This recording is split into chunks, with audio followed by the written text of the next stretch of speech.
Okay, I think we're on. Okay. Oops. Having a little technical difficulty here. So, let's, okay. We're a little less weeks before Christmas. So I would put a little happy music on. I'm all decorated in the back, as you see. If I remove some of my graphic more. But it's December 12th. It's a little cloudy out today. Probably going to be in the 60s. Monday's going to get cold. Things should be feeling more Christmas. So that's what's going on right now. So let's get ready for our show, okay? So it's time for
okay, we're back, and that's what we're going to discuss today.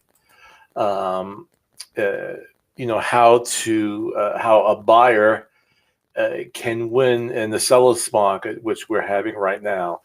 And if you watched last week's show, sort of goes hand in hand with what we're going to discuss today. The very common questions.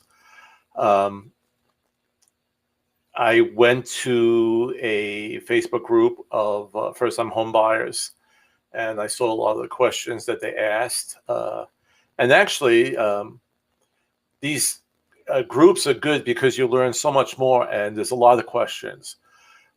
First-time home buyers, and even people who have bought in the past. There are many questions that they all have, and we dealt with a couple of them last week. I might show snippets of that on social media, the questions and then the answers, and it worked out pretty well. But this week we're going to show how to win in the seller's market. Okay, and because a lot of buyers are a little concerned right now because number one, there isn't that much inventory out there, and number two, there's a lot of competition for some homes. But before we go deeper into that, Leonard, it looks like you might be. Let's see, you are you at the Big Bass Pro Shop? Good morning, Chris. Yes, I am at the Bass Pro Shop at the Powhatan Power Plant location in Hampton. Children are able to take photos with Santa.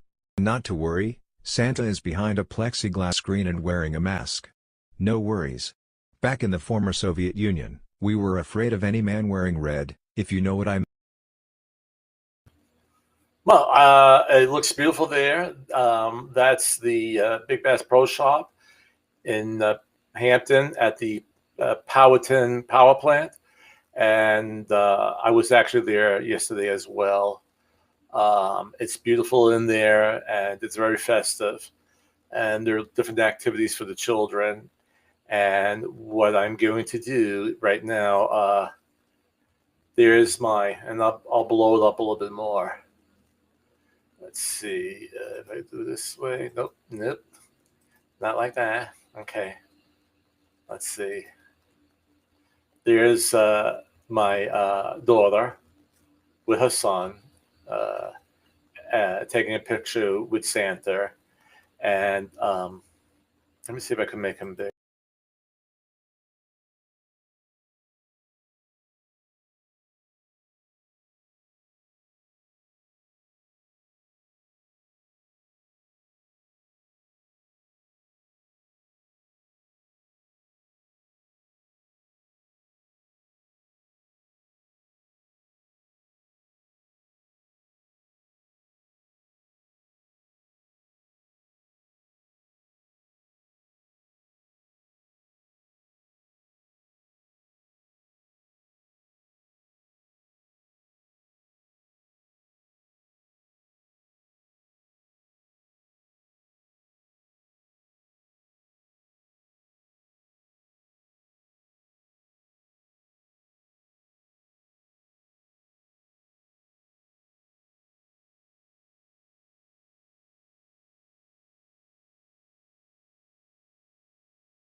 A little bit closer here. Let's see.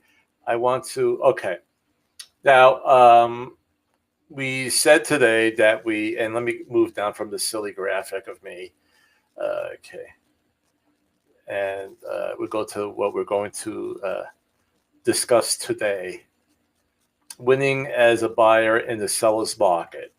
And just to give you a little bit of a background, and I've discussed it many times on the live streams that I've been doing, and I've actually done quite a few by now. But there's a current theme right now in the last few months is that we have a lot of qualified buyers out there, and the buyers that are looking now are really serious, especially it's during the holiday season. So if they're out there looking now and not holding it off into January, they really want a home. They really want to start the new year in a brand new home. So on the buyer side, it's strong, okay, and for the momentum right now. Now on the seller side, it's a seller's market because number one, there aren't that many listings out there, okay, and because of the limited amount of listings out there, whenever you have a small supply or inventory and demand is strong, then prices will go up. All right. So for sellers, is a great time. Values have gone up, and there are many buyers in the market, and many of these homes are going into contract within 24 hours. And not only are they going into contract, but they're having multiple offers on it. So it's definitely a seller's market, and we have people out there looking, and they want to buy, and they want to be in the house by the beginning of the year for whatever reason, and they're concerned about how do I win in this very competitive market. And we're going to go over that now. I'm actually, let's see. Let me blow this one up so it's larger so you could see all the print there. And let's see. Okay, what I'm going to do, let's see. Let me shut me off.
so you see me, and let's make it more, okay.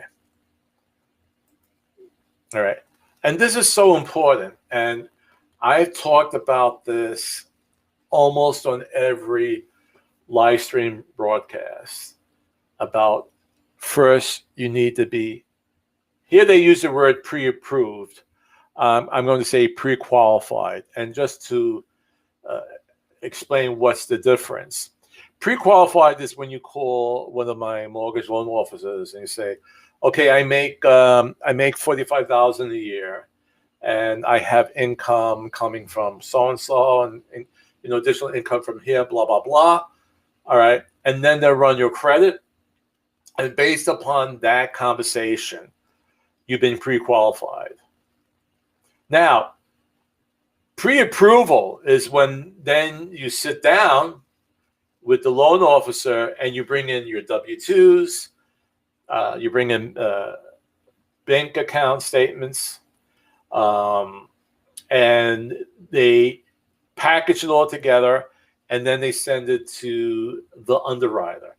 And the underwriter is the one that's going to look at everything with a fine-tooth comb, or with a magnifying glass, or with a microscope, but they will check everything, that everything falls in order, and if there's any other type of questions that come about.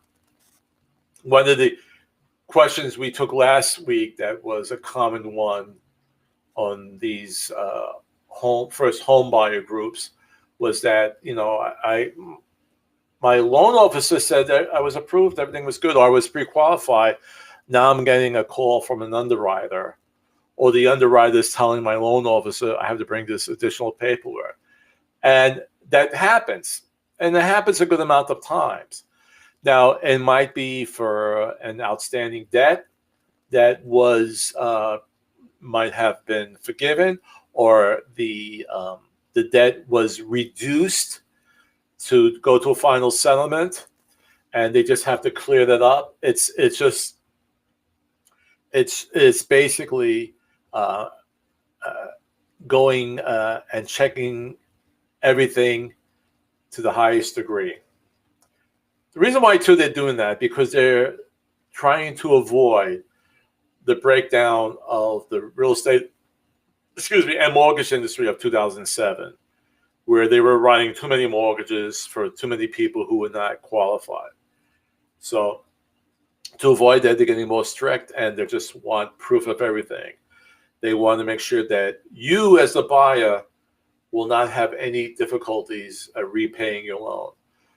So if you're getting a call from underwriter, it doesn't mean that your deal is dead. They just want additional information. So don't go crazy. Don't get nervous over that. All right. So, but I would like this to be done first. And I have so many people, I've been getting calls, I've been getting leads, and a lot of the leads that are coming out, they say, well, I want to move by April, I want to move by June. And they want to go see homes, but they're not talking to a loan officer. And this has to be done first. There's no cost for them, the loan officers, to pre-qualify you over the phone. There's no cost whatsoever. So don't think, I'm not going to move to June. Why am I going to pay for that? You're not paying for anything. But what I want to avoid is any bumps in the road, or any snags in it, that perhaps you can't be qualified now, pre-qualified. There's something else that you have to do. Maybe lower a credit line. I have one where he bought this extremely expensive truck, and it has a big payment on it. So this is an initial. There are different things. That may not be able to qualify you right now. So my point is that you need to do this as soon as possible. All right, and it's true. Like for instance, if you call me now and you want to look for a house, but you're not going to be moving until like June, um, and you might be approved now, but actually, if we start looking again, let's say around May, you would have to get a fresh pre-qualification. The pre-qualification is good for about 3 months, so you have to be pre-qualified again. But it's not a bad idea just to start now, in case I've worked with people before in the past that they took 1 month to get their credit in order. Some took 3 months to do it. And sometimes when you talk to a loan officer, they'll say you need about 6 months to load your credit lines based upon your income to get in order. So it's best to get this found out as soon as possible. Okay? So that's most important, is to get that so we know how to proceed. All right? So that's how we beat the competition in today's market. It's mostly preparation, preparing. What they also add over here, and I'll just read: shop below your maximum price point. So let's say if a loan officer says you could afford a house up to $250,000, you might want to set your search, and I could do that as well with the houses that I send you. You could set it at 240, and the only reason why, because with this competitive market, you may have to bid above that to win it. Now, the house has to appraise for that amount. Let's say the asking price was $240,000. This multiple offer, so you say, "Oh, I'll make it 245." Now, if you're going for a loan that still has to appraise for that amount, for you to have the loan to pay to finance the entire amount. So it comes out to 240. The contract is for 245. There's a good chance that the seller will say, it's not guaranteed, but all right, I'll take 240. They might say, well, I'll stick at the 245, or they might say, I'll meet you at 243, and then you have to make up the difference. But it's a good idea to shop a little below your maximum price during this time period right now where we have a seller's market, so that you could bid a little bit more. But you just have to be aware of what might happen afterwards. If the house appraised lower, and the seller doesn't budge on that purchase price, then if you really want the house, you have to bring cash to the closing table. All right. Now, the other things I wanted to show on my blog. Okay, I'm going to put this up here. The new winter buyer and seller guides are out. And I'll just scroll down here to show you. Actually, I'm going to scroll up. Okay. Well, down. So the things to consider when buying a home. Okay. The winter 2021 edition. These are updated quarterly. So they really are fresh with new information. It's not stale, it's not outdated, it's dealing with current events. And then we also have things to consider when selling your house. So this is on my website. Oh, I'm sorry, on my blog. And actually what I'm going to do, if I set this up correctly, let's go back to here. And I'm going to, let's see.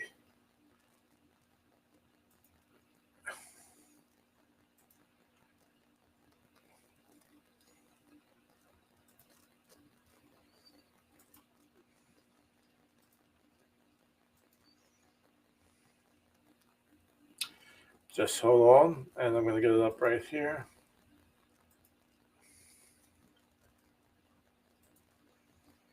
And I'm going to put it here. And here's my blog site.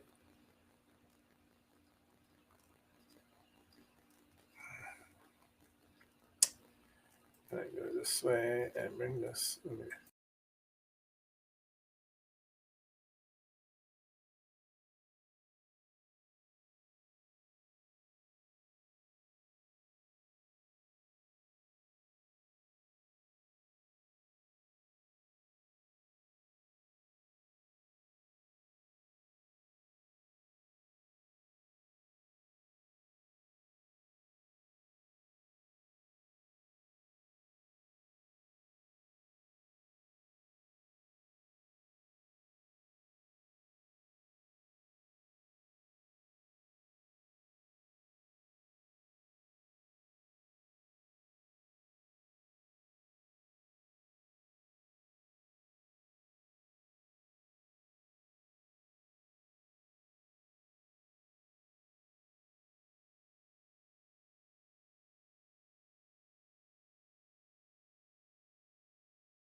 Okay, here I am. Okay. So that's it for today's show. Next Saturday is going to be the Saturday before Christmas, and I'm deciding whether or not to do just like a Christmas show, either that Saturday, this Saturday, or actually the following Saturday is the day after Christmas, but it's still Christmas. It's actually, if you're in Europe, it's Boxing Day. And I also believe that Christmas goes to January 6th. So I might do a special show on the 26th. But nonetheless, we'll do something. And I hope you could see all my nice Christmas decorations behind me. But I think right now, I'm hearing something from Leonard, our producer. Leonard, is there something going on? Chris, great news. We have a famous celebrity in our audience. This young man was an American singer, musician, and actor known for his recording of the song I Saw Mommy Kissing Santa Claus and other Christmas classics. Ladies and gentlemen, little Jimmy Boyd.